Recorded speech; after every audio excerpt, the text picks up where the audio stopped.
politics, long-haired weirdos, short-haired weirdos, vandals, hooligans. The government, hug the government, love the government, hug the government, love the government, hug the government. Welcome to The Politics Guys, a place for bipartisan, rational, and civil debate on American politics and policy. I'm Trey Orndorff, a political scientist at Oklahoma Christian University, and I'm joined by the esteemed Ken Atkinson, a professor of law at Chase Law School in Northern Kentucky.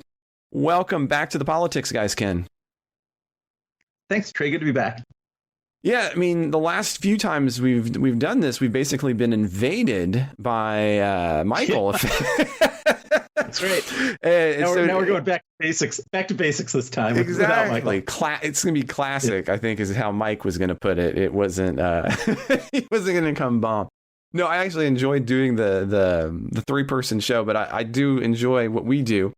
And especially this week, because there's a few different items, I think, you know, we always agree a lot, right? We have disagreements, maybe I think around the margins sometimes, which I think is one of the benefits of the show. But I think we might have some real disagreement. We'll see if we can, you know, hang up at each other or something. Make it like Fox News and we'll just yell. That's right. Well, I guess we can't make it exactly like Fox News because we aren't that attractive. I've got the face for radio. Yeah, exactly. I mean, no one has ever said, Trey, let's get you on TV. But the big story, though, or one of the big stories outside, of course, of the ongoing COVID was Bernie Sanders, right? So Bernie Sanders, he suspended his campaign this week. And as we might imagine in the Twitterverse, we basically have both the hand wringing on one side of the Democratic Party and the celebrations on the other side of the party. And there really seems to be kind of two big major views why early on. On the one hand, we have kind of Vox's take arguing that the Sanders campaign, it bet on young voters and it bet on the idea of class theories of politics, and that was just fundamentally a mistake. And this is a blow to both of those things. That this is just kind of failed Marxism redo and an undue amount of optimism that young voters will turn out. In other words, they're going to buck historic trends. As political scientists, we see age is correlated with turnout. And a lot thought that might go differently. And one view is to say, look, that's just a failing strategy. It was a failing strategy. It continues to be a failing strategy. On the other side, there's this interesting piece from the Washington Post arguing that really the Bernie Sanders campaign lost today, but it lost the battle, not the war. That the agenda of these young voters is going to change. It's just not now.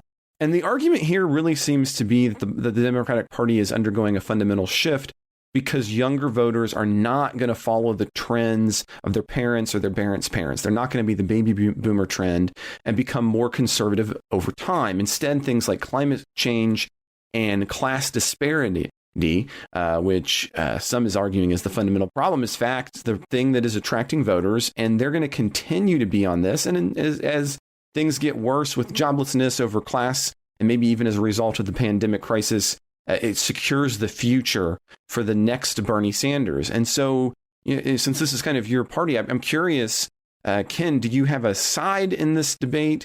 And I mean, do you think there's a long-term mattering here? And I'd love to hear your thoughts on that. Yeah, I mean, I think, yes, Sanders, I think, has been extremely successful. In fact, I think when he first got into the race 4 years ago against Hillary Clinton, I really doubt that at that time he thought that he could be the nominee. It seems completely quixotic to think that he's going to defeat Hillary Clinton. But I think the reason he got in was to try to influence the agenda of the Democratic Party and the issues that people are talking about in a presidential campaign. And if that was his goal, I think he can claim victory. I think he did, in fact, move Hillary Clinton quite a ways to the left of where she would have been 4 years ago. And there's significant evidence that he's already succeeding in doing that with Biden. In fact, I think Biden, today and yesterday started announcing parts of Bernie's agenda, particularly with respect to free public education for families with household income up to 125 grand, and a lot of student debt forgiveness, things like that had been explicitly part of Bernie's platform and not Biden's. Have become part of Biden. So I think he has had quite a lot of influence, and I think he is keeping his name on ballots. He is, although he's not campaigning, he's planning to take his delegates to the convention, as many of them as he can. And I think that is for the purpose of influencing the platform. And I think he'll be successful at it. So I think he's achieved a lot of what he set out to achieve. So, I mean, but at the same time, so do you think then that the idea that the Democratic Party, and I don't mean this as a slur, right? Do you think that this means the Democratic Party is ready for democratic socialism, or do you think this is an aberration? No, I think it's neither. I don't think the party is there today. So when you say ready for it, I mean, obviously they chose Biden. They didn't choose Sanders. But I think in terms of a direction, I think things are moving in the direction towards where Sanders is. And so I think it is a party it's a huge ship and it moves very slowly, but I think it's moving very slowly towards the left, not towards the center or the right. And I think that is because of the influence of Sanders. It may get to where Sanders is now, but I don't think that'll happen in 4 years or 8 years, but maybe 16 or 20 years from now, the mainstream of the Democratic Party will be about where Sanders is right now. That's what I would think. So convince me that young voters today who may have democratic socialist blood, right, who are Bernie Sanders supporters through and through, are going to still be there in 10, 15, or 20 years. It seems to be historically the experience that those kinds of voters, they shift gears, right? As they become more involved in markets, they become less radicalized because markets are generally highly successful, and that the idea that, they're going to implode, which is kind of at the heart of the class argument, seems to kind of continually fail. So why then would this particular generation buck the historic trend as voters become older and more likely to be involved in communities and in markets significantly less liberal? Yeah, I guess I see the historic trends as being a little more cyclic than how you're seeing them. So you see it as sort of linear, that people tend to start off liberal when they're young and get more conservative as they get older. And I would certainly agree that's how it looks right now in the year 2020. But we have had times when the electorate as a whole swung much further to the left. Of course, that happened, during FDR's administration and maybe again during LBJ's administration, maybe even again the coalition that elected Obama thought of themselves as swinging much more towards the liberal side of the pendulum. If you back it up a century, the coalition that elected Abraham Lincoln saw themselves as swinging much more toward the liberal side of the pendulum, I think. So I think these things are cyclic, and I do think that the world that younger people are facing it's going to reinforce the liberal tendencies that they might have. So when you talk about, in the past, as people got older, they got a job, they got a career, they started making more money, they bought a home, they became a lot more concerned about a government that would try to sort of preserve a lot of stability and not make big changes, not shake things up. I don't know that today's generation is going to get that experience. I think they're going to be facing a lot more of the gig economy. The kind of careers that most people were able to get in past generations. I think you're going to see smaller and smaller numbers of people being able to get into careers where they have steady, good paying jobs and a prospect of advancement. I think the system for healthcare already, I think we're up to the point right now where majorities are looking for government to provide universal healthcare. And that's a shift in that direction since, when Obama actually tried to do that, that was politically somewhat risky and bordering on unpopular. But I think the Obamacare itself has become a lot more mainstream now. And now the left position is to go towards government single payer.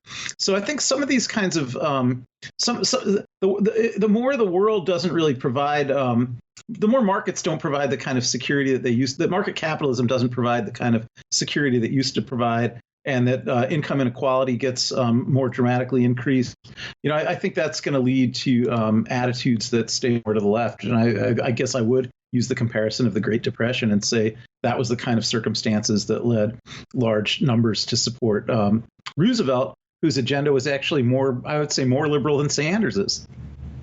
No, I can't disagree with you on Roosevelt or FDR's push and where that would be on a liberal conservative perspective. But a couple of historic cases that come to mind, one, for example, is the idea that in the United Kingdom, after you have the big push, obviously much earlier, historically speaking, for universal healthcare, government healthcare, that ends up not leading to a great time for liberals, but rather you have some of the staunch portion of the conservatives' victory in the United Kingdom. But yeah, I mean, to your broader point about the cyclical nature of it, and to as you were kind of saying there at the end,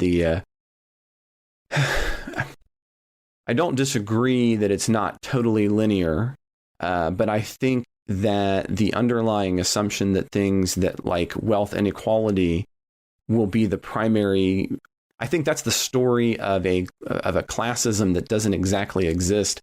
I don't think it's the amount of disparity you have that will indicate the likelihood that you're going to have people want to swing further to the left or want to be less stable. I think it's more likely to be the question of, is the amount of money that individuals have on average increasing and or buying the things that make them happy? I think sometimes that the left makes a mistake at looking at income equality and assuming that that's going to be the outcome. And I just don't think that's always a great measure. We've never actually talked about that. What do you think about that, Ken? No, I think I think the opposite of what you think, actually. I think that if you look at the places where liberal politics are the most viable, New York, California, places like that, you're looking at the places that have the most income inequality. And if you look, on the other hand, at places where everybody's poor, Mississippi, Arkansas, places like that, you're looking at places where everybody's poor and they're conservative. And so I think that what you would be predicting is that if people were poor, they'd be more liberal. And if they were more middle class, they'd be more conservative. But I don't think that's borne out if you actually look at the map of the United States. I think the map of the United States shows that the New York and California are wealthy states, and they have a lot of wealthy people, and they have a lot of middle class and upper middle class people, but they have a very liberal politics, and I do think that is because what they have is a lot of inequality. So you think that inequality is in fact the predictor at a local level of whether or not you're going to tend towards the left? But I mean, even you're pointing to New York, but even in the case of New York, I mean, that's the city of Rudy Giuliani and the city of some pretty strict police policies that even some conservatives would have found relatively conservative. Yeah, but that was a different time. I mean, actually, you didn't have that kind of inequality to the same extent then. The city was much poorer then, all around, and the crime rates were very high. The real estate values were very low. The city had almost before Giuliani became mayor, the city had actually been on the verge of declaring bankruptcy. So I think that matches more like what I'm saying about places like Mississippi and Arkansas, where everybody's poor. I don't think politics is liberal. I think that's a little more what New York was like in the early 80s, and I lived then, and it was a city where there was much more poverty than wealth in those days. Also, I think Giuliani, he really came in on the crime rates, and I think if crime hadn't been so bad in New York in the 70s and 80s, then I don't think the rest of Giuliani's politics would have got him elected. But I think that the thing that got him elected was that crime was completely out of control, and when he came in as a kind of law and order candidate, that issue dwarfed all these other issues that we're talking about. It's true. It's a unique time. Have you ever read the book Setting the Agenda, what it sets up? It looks at the correlation between the way people vote and the information about crime they're getting. Because what the author correlates in that book, it's a political scientist focused tome. looking and showing that stories about crime are a better predictor than actual crime on people's voting when it comes to police policies and favoring security. I was thinking about that as you were talking about. I don't know the book, and I believe it. Although I think in the New York '70s, in the '70s and '80s in New York, both were true. There was really a lot of crime, and there were a lot of stories about crime. It's so true. I think both were true. So what's interesting, this is what the book kind of chronicles for listeners, and this might be something you might want to look at. Is so you're right. So in the '70s, '80s, crime is in fact very high, but the amount of stories about crime were not as high as they were as you got into the '90s and into the aughts. Ironically, so the amount of that went around. Right. So the correlation appeared to follow that increase. So as crime in New York City declined and around the country declined, people's concern about crime increased and actually correlated with stories about it. Well, I think we probably got a little bit off the topic there of Sanders and dropping out of the race. And I do want to kind of have one last question and thought for you on this. And that is, as is going to be expected, President Trump has already been kind of blaming the Sanders outser on the fact that Elizabeth Warren didn't get out quick enough. I think in large part to really be taking a shot at Elizabeth Warren more than anything else, and set up Biden as just kind of being a limp noodle, which is the narrative that he clearly wants to put forward. It's Sleepy Joe. But kind of putting aside the partisanship side of that battle, do you think that in a different setting that Sanders could have come closer to Biden, or as we were kind of talking about earlier, to hit that again?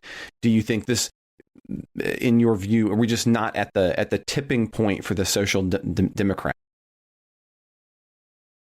Right. Well, first I'll have to, confess a bad prediction I made here in response to that question. You'll remember I predicted that Sanders would be the Well, he'd slowly kind of fade away. Yeah. Well, not Sanders, but Biden would kind of slowly fade. Yeah. Right. And I also was kind of looking at the model of how Trump became the Republican nominee in 2016, and it seemed like Trump never really had more than 30% support in the Republicans, but it's just that all the other Republicans stayed in and they all kept splitting the vote on each other. And I thought that Sanders had that kind of possible walk to victory, that he could keep 30 to maybe 35% of the Democrats on his side, never get above that, but that none of the others were even going to get that high because they were all splitting the vote on each other. And so my prediction about that proved to be wrong. The others all quit at once and endorsed Biden, more or less. Warren, I guess, didn't endorse anybody, but the rest of the ones who quit all endorsed Biden. And so I think, yes, well, could it have gone differently? Yeah, I still think it could have gone differently if all the other candidates had stayed in and not all dropped out and endorsed Biden. But that being said, in terms of what's going forward, I don't think this is going to be a serious problem for Biden, because what I think is going to happen now, and I think we're seeing evidence of it today already with Biden's announcement about education policy, is that Biden's going to try hard to get Warren and Sanders on board. And I think the main bargaining chip that Biden has to bring them on board is to change policies to conform to their policies. And then I think once he's done that, and I think he's already started doing that, I think that actually makes it easier for Sanders and Warren to, really actually turn their own voters towards voting for Biden, towards accepting Biden. Because if Sanders is able to go out on the campaign trail now, some people said he only did this in a half-hearted way for Hillary Clinton in 2016. But if he does it in a more wholehearted way and goes out on the campaign trail and says, look, if you were voting for me because you wanted my education policies, well, Biden has adopted my education policies because I was in this race and you voted for me. So now you should vote for him. And I think Sanders and Warren will make those kinds of arguments, and they'll be able to bring their own voters back. It doesn't look that way today because I think a lot of their supporters are in that first stage of grief, denial, and then anger. But I think that's going to blow over, and we'll get to reconciliation within a couple weeks, I think. And that was the last question I was going to ask, and you started to hint at an answer there, and that was, do you think that Sanders' response in the wake of pulling out to Biden will look different than it will with Clinton? Because I would agree with you. I think that he was very hesitant to support and push forward Clinton in a big way, and understandably so. That's not a shot at Sanders. Do you think that was more a Clinton issue, or do you think that was more a position, a position in the party issue?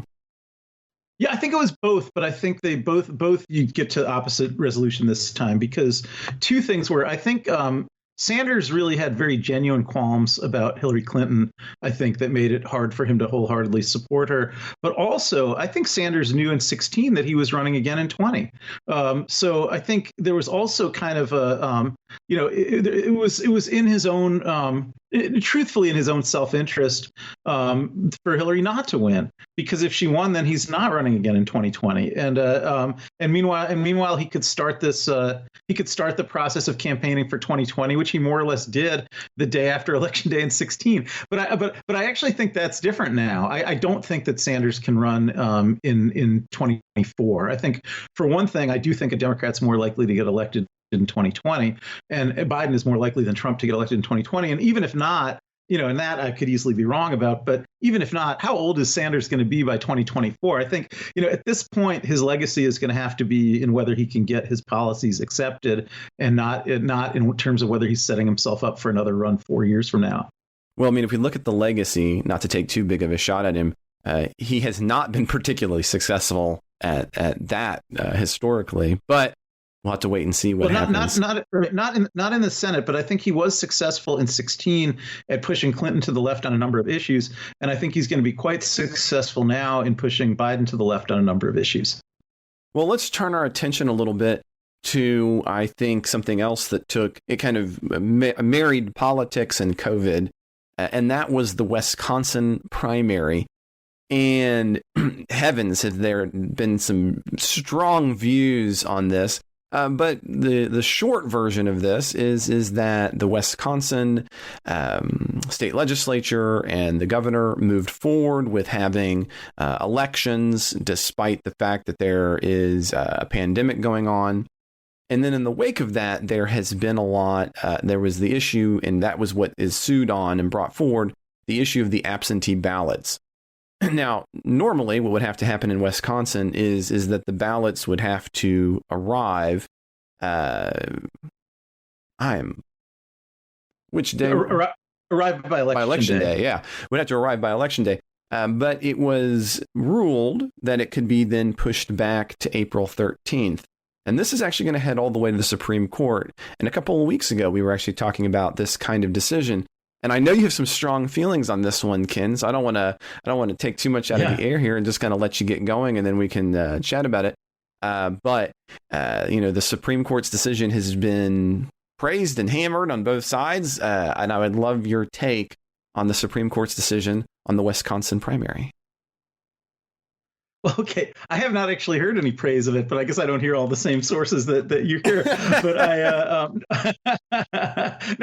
I've seen a lot of criticism of it as perhaps the worst decision in the history of the Supreme Court, or the worst decision since the Dred Scott decision, or perhaps more moderately the first since Bush versus Gore, but the worst since Bush versus Gore. But I think what happened here is that the governor was trying to get the legislature to postpone the primary, which is what happened in almost every other state, because there's a public health emergency and it's not safe for people in large numbers to turn out to polling places. And the danger is compounded by the fact that a lot of poll workers wouldn't work. A lot of poll workers said, I'm not going to go risk my life and do this. So it was almost impossible to keep a lot of polling places open, particularly in urban areas. And so the governor went to the legislature and said, we need to postpone the election. That's what you're normally seeing in every other state. Now, the legislature here in Wisconsin said, well, no, because it'll be harder for urban people to vote than for rural people to vote. And the Republicans had the rural vote. And just for those kind of purely partisan reasons, they wouldn't postpone the election, even in the face of this public health emergency. So because of the denial of the right to vote that was going to systematically and predictably cause, particularly to voters in Milwaukee, where I think there's usually about 160 polling places, and they can only get 5 of them open. So all of the people in Milwaukee had only 5 polling places they could actually go to. And so it was impossible for most of them to vote. They have to stand online all day long, crowded in with a bunch of strangers when there's a coronavirus emergency. And that was not only the foreseeable result, but actually the intentional result. That was the reason that the legislature wouldn't extend the voting, is that they wanted to just make it so hard for people in Milwaukee to cast votes. And so a federal district judge and also the U.S. Court of Appeals for the Seventh Circuit, which is in Chicago, ruled that it would be reasonable to let everybody vote absentee as long as they voted by Election Day, and then to give 6 days after Election Day for the mailed-in ballots to come in. So there still had to be a postmark by Election Day. Nobody could vote later than Election Day, but the federal district judge ordered that the Board of Elections should wait a few days for the Election Day absentee ballots to come in and then count them.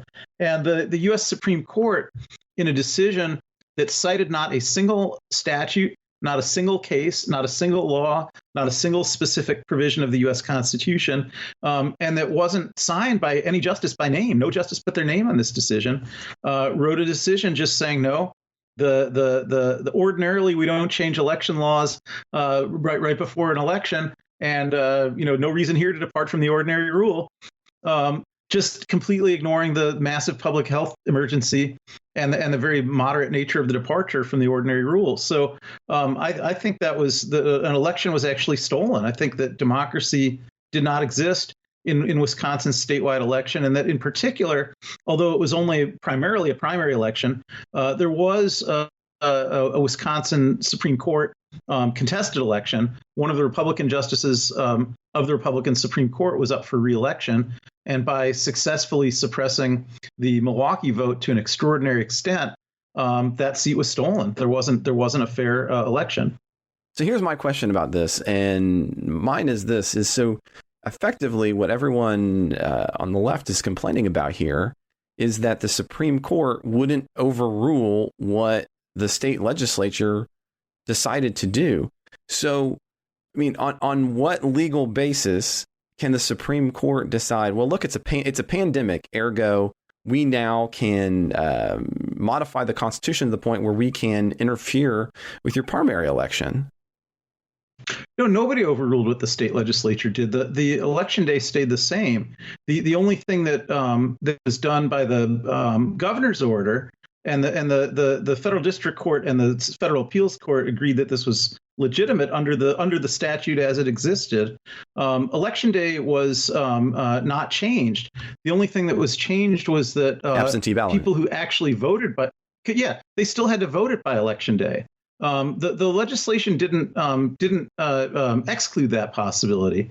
The legislation set an election day and set a process for having absentee ballots, but it's just the administrative regulations in the state that dictate things like as long as the election day isn't changed, whether you judge that by whether when the vote is cast or by when the vote that was cast is received. The statute, I don't think, got down into that level of detail. And also the lower courts had found that other statutory authorities, and this is like what you saw in Ohio, for instance, when our governor canceled or postponed our election a little bit in advance of when the legislature did it, that there's other statutes besides the election statutes. So there's other statutes that the legislature also enacted that deal with public health emergencies and that give the governor emergency powers to prevent people from congregating in groups of a certain size and things like that in the face of a public health emergency. But that's not pandemic. What happened in Wisconsin, though. I mean, the governor did not implement any. I mean, he did not attempt to do any power in the way that Ohio did. Wouldn't that be? That wouldn't. Well, he did, because he said to not congregate at the polling places, but instead to mail in the ballots. So that was for a public health reason, and the date that they had to be mailed in was still the same date. He didn't change the date either. No, I was saying was but in the case of Ohio, that was actually the governor making a decision to end an election, whereas in the case postpone an election. And in this particular case, you had a governor who was changing whether not the election, but rather the method by which one could cast a ballot. Yes. The method, right, exactly, right. But that's because again, it is responsive to the public health pandemic. It's a public health order that he has statutory authority under the public health statutes to make because the polling place would be a place that it would be unsafe for that many people to gather. So under his public health authority that allows him to order people not to gather in those kinds of places, he was therefore providing an alternate way that people could vote. So it's not, it's certainly, you could certainly argue that it's a little that the governor, I get your argument that he's looking for wiggle room to interpret a statute the way nobody interpreted it before, and that this and that's right. But I think the way he was interpreting the statute was reasonable, and that it would have preserved people's right to vote as best as possible, and that the courts in Wisconsin and then the Seventh Circuit Court of Appeals in Chicago found that was the best way to reconcile all of the statutes that came to bear on this issue, as well as the right to vote, which is, the right to vote is a weird one in the Constitution because there's no specific right to vote in the Constitution, right, no. but there's rights not to be discriminated against on the basis of race or sex or poverty or age over 18. All of those are in the Constitution with respect to voting rights. And so here, I think to the extent that Milwaukee, you often have these arguments. Did the Republicans not want the Milwaukeeans to vote because their Milwaukeeans are likely to be Democrats, or do they not want them to vote because they're African American? But those are overlapping sets, and there was a lot of disenfranchisement of African Americans here, and that is unconstitutional under the 15th Amendment. So that has to be also brought to bear in figuring out what the law really requires. But see, again, I mean, I don't disagree on the front that you could have, that Wisconsin could have done what Ohio did and said, look, we're going to delay the election. We're going to postpone the election.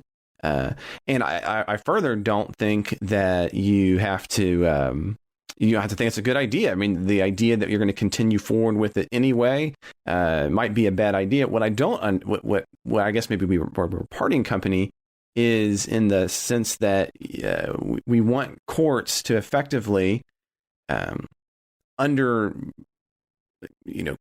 a crisis consideration, think that they should have a greater role to play in the state in the state's managing of itself. And I mean, the speculation on why do you want to do it one way versus another? I don't think that particularly matters. I mean. Well, under the Constitution, it matters. If the reason that the Republican legislature in Wisconsin wouldn't let Milwaukeeans vote was because Milwaukeeans are African American voters, then that is unconstitutional. Well, they weren't not letting them vote. They were making them do something that was potentially a potential health hazard. Right, but it was for the purpose of not letting them vote. I don't even think there was any other purpose even offered. I mean, I think the I never heard the Republicans say a single reason why they wouldn't allow the ballots to be counted that were postmarked on election day, other than that they thought it would give them a partisan advantage to not count those. They didn't offer any other kinds of reasons. And again, when you talk about the courts intervening or not intervening, well, because I don't think they've rebutted the what seems to be the natural and obvious consequence of what they did, which is that this was disenfranchising voters based on race. I mean, that's certainly the principal effect. And it seems to me like you could presume from the fact that it's the principal effect that it was actually the intended purpose. And if it wasn't the intended purpose, then what was the intended purpose? So undergoing the normal rules of law, if it's discriminatory. And I don't think I quite follow you, Ken. Yeah. Say that one more time. First, okay. So the when we talk about the normal rules of law, that has to also include the public health emergency laws. Those are part of the laws also, right? So that there's things that there's powers that governors get under a public health emergency that they wouldn't have if it wasn't a public health emergency. And so that's part of the ordinary statutory law of the state. And so when the governor here says, well, we can't have the in-person elections because of the public health emergency, and we need to let everybody mail in their ballots so they don't have to come to a polling place. And since we're announcing this relatively late, some of these ballots, if they mail them in now, they won't be received until after Election Day. They have to be able to be accepted as long as they're postmarked by Election Day and then received within 5 or 6 days after Election Day. And that's what the governor, he gave that order under his own emergency powers as part of the public health emergency. Now, there was a dispute about whether that was within his powers or not. And that was resolved first in the federal district court and then in the Seventh Circuit Court of Appeals. And they all agreed that was within the governor's emergency powers, that the governor acted legally within the scope of his authority. And the Republicans, the legislature kept taking that all the way up. It was actually the Republican National Committee that took it all the way up to the U.S. Supreme Court, really just the day before the election. So at this point, if the Supreme Court reversed all of the lower court rulings, which is what they did, then they were interfering in the election in a very major way because they're changing the rules literally the night before the election after all the lower courts hadn't done that. And so part of a typical constitutional case, if there's an equal protection case, typically if the government does something that has a racially disparate impact, that does shift the burden of persuasion to the government to explain well, what was the legitimate governmental purpose here? Why are you doing something that's adversely affecting members of one race? And in an ordinary equal protection case, that would shift a burden of proof onto the government to explain a purpose that's a non-discriminatory purpose. And I'm saying that wasn't done here. That there never was any non-discriminatory purpose offered. Well, so on 2 points there. So one, the Supreme Court ought not to have ruled because it didn't have enough time to rule. Ergo, it should have upheld the lower court, whether it agreed with it or not. Seems like that makes the Supreme Court kind of a pointless. I mean, I wouldn't ever hear you make that kind of argument in another case. I mean, so because of the timing of how your case comes forward, the Supreme Court should just simply defer to the lower court regardless.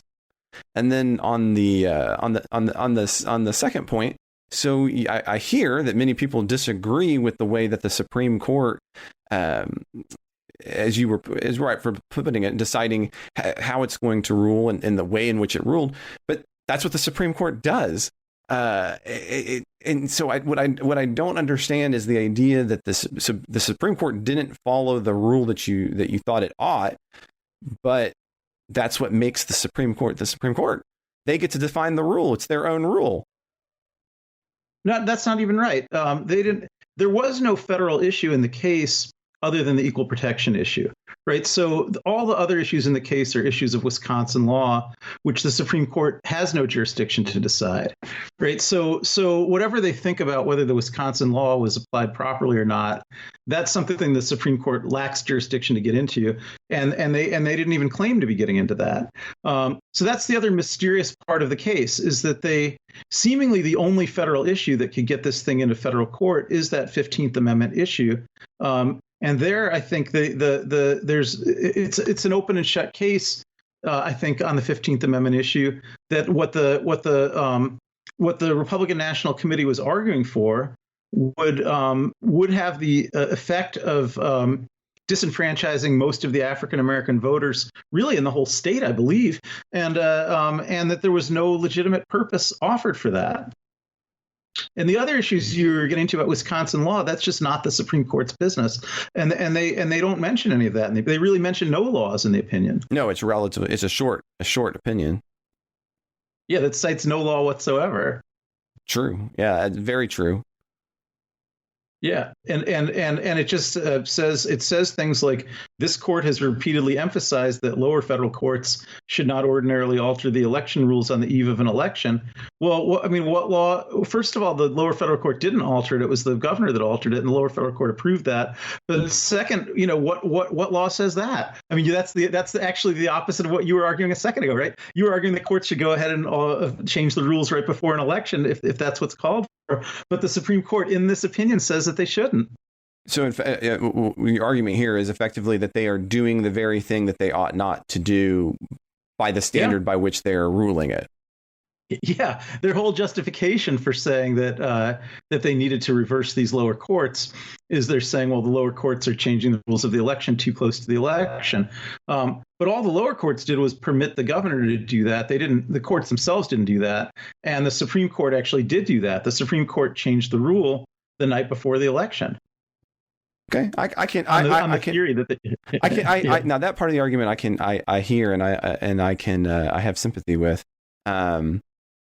I still think that the fundamental problem, though, lies at the state level, where you have a series of legislatures and governors who are not addressing these issues in a timely manner, and they don't really have the kind of statutory authority that they would like to have to solve these kinds of crises. I think in large part because they wouldn't be popular with their electorate. And so I agree with your drawing the analogy to Ohio, but I would suggest Ohio as having been a more successful version of it.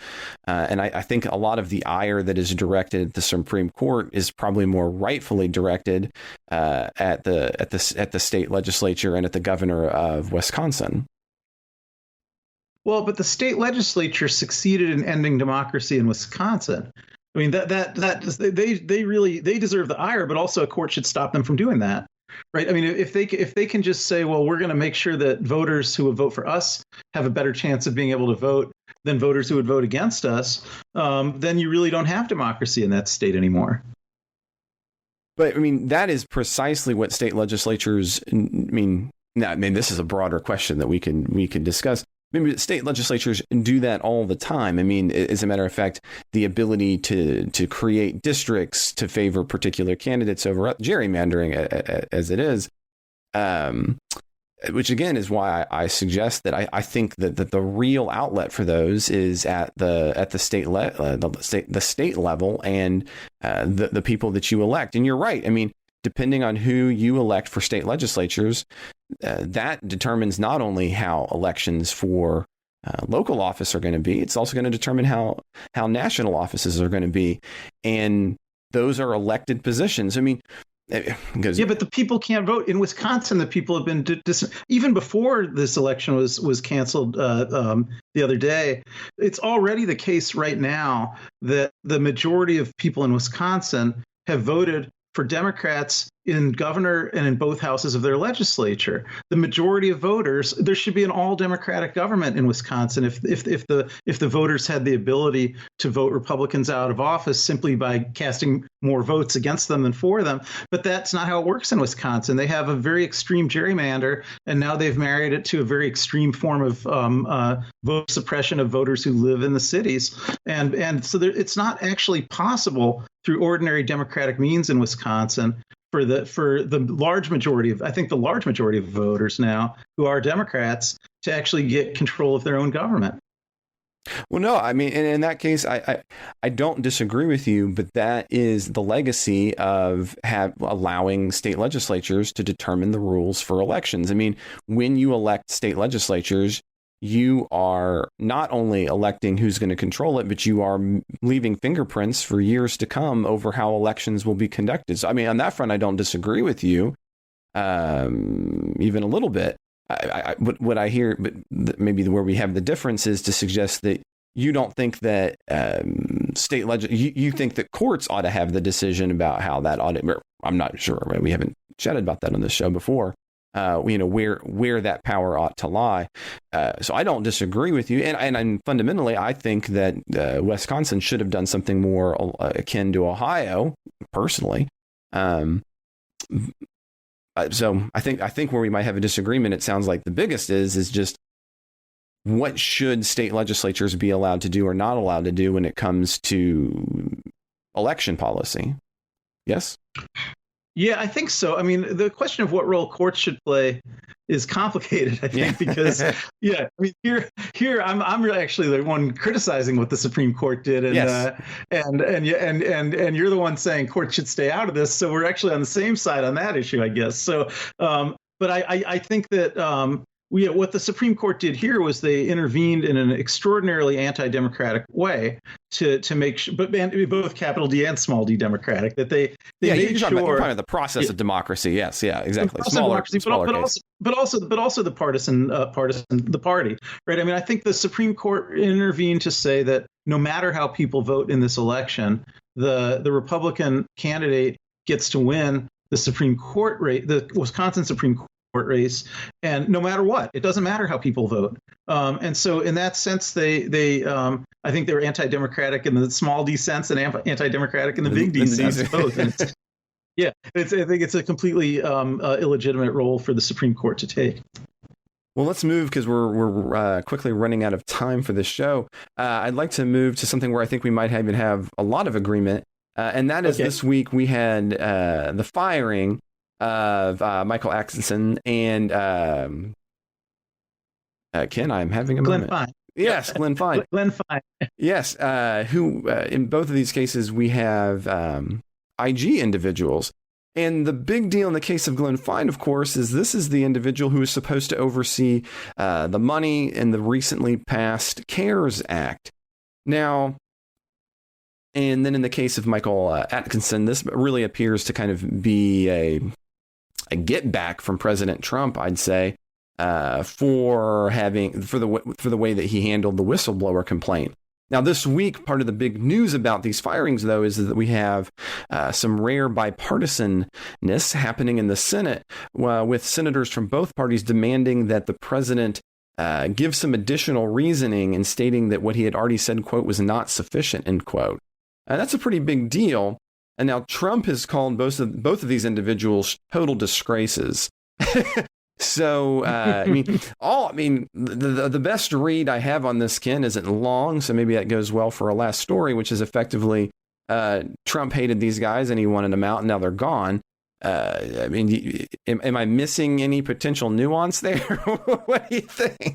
Yeah, I mean, no, I think that pretty much summarizes it. But the other part of it, I'd say maybe that didn't get encapsulated in what you just said. In the case of Atkinson, I think that's right. He hated Atkinson because Atkinson he is the person who told Congress about the whistleblower complaint on Ukraine. Now, in the case of Fine, I think the story's slightly different. I don't think Trump has any reason to hate Fine whatsoever. I don't think he even knew who Fine was. I think the whole story there is just he doesn't want any oversight of the way he's going to spend the $500 million. $500 billion. Yeah, I was going to say it's more than there's a $2 trillion stimulus. Yeah, great. So there's a $2 trillion stimulus bill, but $500 billion of that, 1/4 of the stimulus bill, is essentially a slush fund, and the Democrats had agreed to that part of it, in part because it was. There's a lot of oversight provisions where there's going to be an inspector general reporting all the time on how that slush fund is being spent. And so there, I don't think it's that Trump had anything against Fine in particular. I think it's against the idea of oversight over his use of the slush fund, really that anybody would do it other than someone who's already a Trump loyalist. Yeah. And see, in this, not last week, but the week before last, I think when we were talking and I was actually on the show, I was the third wheel. And we were chatting about the CARES Act. We were chatting about the fiscal policy, and I think this is an example of I was probably the least supportive of the way that it went out of the hosts, and it continues to worry me that Congress relies on these kinds of mechanisms to be the check as opposed to being the check on the president. And again, it's kind of all fun and games until you have a president who will do things that are sleazy. And I know this draws me some ire from some, but President Trump, he does sleazy stuff, and I think he makes a really good case for those like me who say, look, this is why you don't want to have so much power vested in a particular individual and be relying on, good human beings. This is not a take at any of the in any particular IG, but just I don't think that's the best way for Congress to have oversight. I mean, does that worry you too, or am I out on that limb by myself? Yeah. No. I'm. See, I agree with the general ideas that you just stated. The only thing that I would say is I do think there was a very urgent need to take fast action. At the time that the CARES Act was being enacted. And so, if you have you need to get to a bipartisan agreement in order to pass something. It really does slow things down if you say we've got to get to a bipartisan agreement on all the different spending items. I think that the idea that they could say, well, let's get to a bipartisan agreement on the major points, and then on 3/4 of this $2 trillion spending bill, we'll get to an agreement on what or some of the things that needs to be spent on. And on the last quarter of it, we'll just have a slush fund so that, on the fly, people will be able to figure out where the money could be best spent, and we'll have a lot of oversight. I think that's a second best solution, but we're in a kind of second best situation. And, a better solution would be that Congress should appropriate the money to what Congress thinks it should be appropriated for. But that really would slow things down a lot, especially when you have you need to get a two-party agreement on something. So I don't think it was terrible to do what Congress did. Of course, I think it would have been better if they would have appropriated with more specificity. And I do think, and maybe this is part of it, you mentioned how now there's a bipartisan agreement in Congress that they want more explanation from Trump about why he fired these inspectors general. I think it made McConnell's job a hell of a lot harder going forward that Trump did this, because McConnell still needs the Democrats back at the table to do all these next rounds of the stimulus bill. And so, for instance, we had seen where there'd been an agreement in principle yesterday or the day before about how to do on the small business stuff, right? And so I think both Democrats and Republicans have had bipartisan agreement in Congress that if you've got small businesses that are closed up now and not making revenues, and they're able to still keep paying the salaries of their employees, they should be able to get some money to help them through this. And so if you have a bipartisan agreement on that, then if you can also trust that the money will be not expropriated corruptly for cronies of the president, but instead will actually be delegated out on an open, transparent, and fair formula, then you'd have bipartisan agreement to go ahead with that. But if the Democrats start saying, well, once we appropriate this money, none of the oversight mechanisms are going to be honored, and all we've done is given Trump another $250 billion to reward his cronies and supporters and political donors, and none of it will go to Democrats, then Democrats really, how can they support a bill like that? So I think it smashes up a lot of the bipartisanship for Trump to destroy the oversight mechanisms. No, and on none of those fronts do I disagree. The only bit that I'd add here as we kind of finish up is just simply that I hear what you say about, when do we have time, and sometimes you have to make those things work in Congress. But what I fear happens is that one quick and seemingly necessary decision after another ends up leading to a series of actions by Congress that disproportionately puts power in the hand of the president versus Congress. And maybe that's part of the fundamental, maybe there's a flaw in the fact that if you're always legislating in those moments for expediency, which you kind of have to, you're always going to be biasing the president. Yeah, something else you could think about. But nothing that we can solve. Could I just say one more thing about that, though? Please. I think a lot of people were critical of the bailouts in 2008 and 2009 that gave rise to the whole Tea Party movement and everything. But I think even though occasionally Republicans would complain about things like the Department of Energy gave money to Solyndra and Solyndra donated money to Democrats. You find a few examples like that, but by and large, the oversight mechanisms in the 2008 bailout were transparent and effective.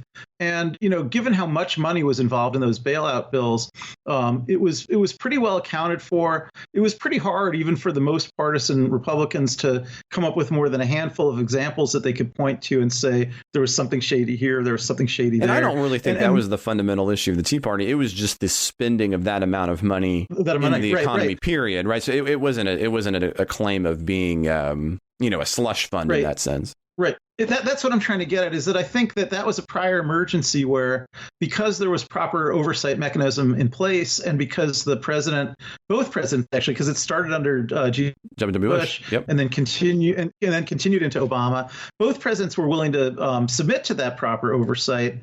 That it was surprisingly clean, I think, how those programs were run, given the large amount of money involved and the potential for some of it to be siphoned off into slush funds and corruption and things like that. I really don't think that happened. And yet Trump seems to, be completely opposed to following that kind of precedent now. So I don't think it can never work. I think it did work in 2008 and 2009, that there was an emergency, there was a need for a fast response, there were oversight mechanisms put in place, and they mostly ensured that the money got to mostly the right places. And it's never going to be perfect, but I think here we're really, Trump's really kind of laid down a gauntlet and said he doesn't even want to accept the idea that this whole the part of the CARES Act that hasn't been specifically earmarked is anything other than a slush fund that he can give to who he wants to.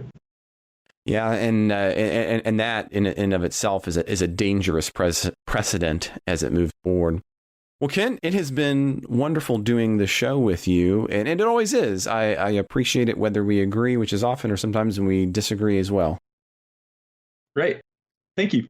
I would also like to say, I just want to thank everybody who's listening. If you're listening right now, thank you so much for listening to Politics Guys, and it really is a lot of fun doing this. It's been a long and stressful week for many of us who are working in education. I know this week was particularly stressful for myself, but doing this show is always kind of a highlight and a positive point of the week for me, and having had the time to do it.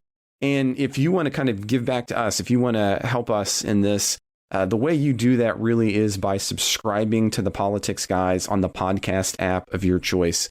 That incredibly helps. And additionally, so does sharing, say, this episode on Twitter or on Instagram or whatever social media platform you use. Especially right now, we have so many individuals looking for new content as we're all cooped up. I also want to say, I would like to suggest that this week we don't have any ads, and that's because of some really incredible supporters like you. And so I would also like to mention, I know we've got a lot of new supporters. And even if you can't afford to be a supporter, I want you to know that you're going to have the opportunity during the crisis to do that. All you have to do is to email mike@politicsguys.com, and you too will be able to get some of the really cool supporter-only content. And one of the great items that you get as being a supporter is what Ken and I will be doing in just a few moments. And that is creating our full-length supporters-only Wednesday show. We're going to be taking on questions, getting to some stories we didn't get into during the week. And so if you want to become a supporter, if you have the ability to do that, that's another great way you can help the show. And you can check more out about becoming a supporter by heading to the Politics Guys Patreon page, which is at patreon.com/politicsguys. Or you can go straight to our webpage, politicsguys.com/support. So join me and Ken again on Wednesday by heading to patreon.com/politicsguys. If you've got questions, if you'd like to be on a future show, comment, correction, or just some random thought you'd like to share, you can always reach us at mail@politicsguys.com. We also strive for civil and rational debate on our subreddit, Bipartisan Politics. And you can always find us on Twitter @PoliticsGuys. The executive producers of the Politics Guys are Bruce Johnson, Wilmer Morano, Andra Masker, Daniel Toe, and Chris Wilkerson. Today's show was produced by me, Trey Warndorf. We'll be back with a new show for supporters on Wednesday. Hope you'll join us then.